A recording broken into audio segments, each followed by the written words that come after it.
दोस्तों, अगले एपिसोड में आप देखेंगे कि फैज़ान अपनी मक्कारी से अपनी ही वफादार बीवी हादिया पर प्रेशर डालने के लिए इस पर इल्ज़ाम तराशी का सिलसिला जारी रखेगा ताकि वो इसके नताशा से ताल्लुक़ पर बात ना कर सके और हादिया से कहेगा कि कितनी अजीब बात है कि मैं तुम्हारे करीब रहकर भी तुम्हें ना पहचान सका, तुम्हें जान ही नहीं सका। हादिया बेचारी से यकीन दिलाएगी कि फैज़ान ये झूठी मोहब्बत नहीं है।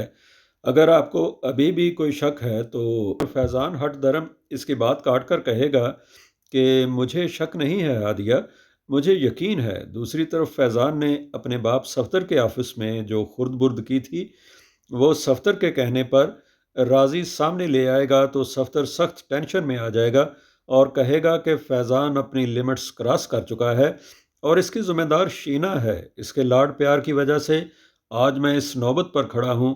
और वो भी घर जाकर वो फैज़ान से कहेगा कि तुम्हें क्या लगता है कि तुम मुझे इतनी आसानी से धोखा दे दोगे?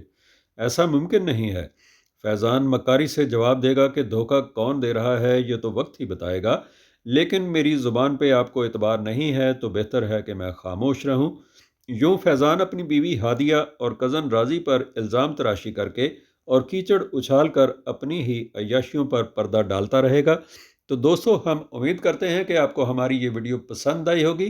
इस वीडियो को लाइक कीजिए और हमारे इस चैनल को सब्सक्राइब कीजिए। शुक्रिया। अल्लाह हाफिज़।